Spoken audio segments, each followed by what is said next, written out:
অসমৰ সমাজ ব্যৱস্থাত এনেকুৱা ধৰণৰ উলংগ বাবাৰ কোনো ধৰণৰ প্ৰথা নাই। যদি কোনোবা সম্প্ৰদায় মানে তেওঁলোকে নিজৰ ৰাজ্যত মানক, ৰাজস্থানত মানক, আমাৰ তাত ক'বলগীয়া একো নাই।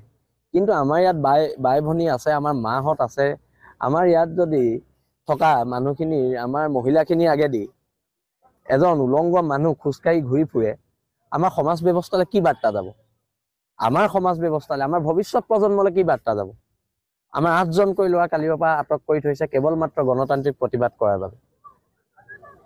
এইটো নিন্দনীয় আৰু আমি ইয়াক ধিক্কাৰ দিছোঁ আৰু ইয়াৰ বিৰুদ্ধে প্ৰতিবাদ হ'ব।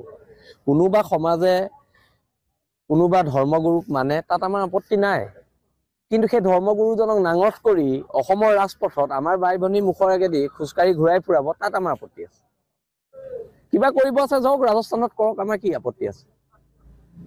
কিন্তু ইয়াত এইবিলাক কাম কৰিলে আপত্তি থাকিব অসমৰ খিলঞ্জীয়া মানুহৰ, আৰু খিলঞ্জীয়া মানুহে এইবোৰ সহ্য নকৰে।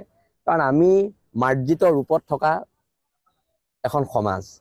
আমাৰ সমাজত আমাৰ নাৰীয়ে মেখেলা চাদৰ পিন্ধে,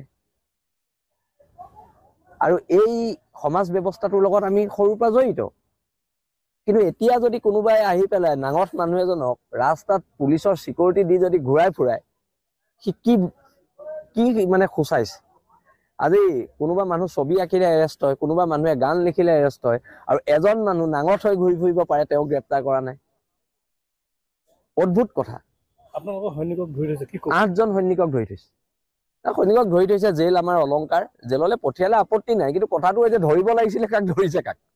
ধৰিব লাগিছিলে নাঙঠ বাবাজনক। এতিয়া অৰ্ধ উলংগ প্ৰতিবাদ কৰিলে ল'ৰা ধৰে, এতিয়া এজন মানুহ নাঙঠ হৈ ঘূৰি ফুৰিছে, তেওঁক ধৰিব পৰা নাই। আমাৰ ল'ৰাকেইটাক আকৌ কাপোৰ পিন্ধি আছে, কাপোৰ পিন্ধি থকা ল'ৰাকেইটাক ধৰিছে, আৰু কাপোৰ নিপিন্ধাজনক পুলিচৰ চিকিউৰিটি দিছে। হা, কেনেকুৱা কথা? কেনেকুৱা কথা মানে গণতন্ত্ৰত এইবোৰ কেনেকুৱা কথা? ধৰিব লাগিছিলে লেংদা মানুহটোক, ধৰিছে কাপোৰ পিন্ধি থকা মানুহকেইটাক। আজি মেডাম মেফিৰ দিনা এইটো খুব অশুভ বাৰ্তা গৈছে অসমবাসী, খিলঞ্জীয়া মানুহৰ, বিশেষকৈ উজনি অসমৰ মানুহ খুব খঙত আছে এই বিষয়ক লৈ, আৰু এই বিষয়ক চৰকাৰক অতি শীঘ্ৰে এইবিলাক বন্ধ কৰিবলৈ আমি দাবী জনাইছোঁ।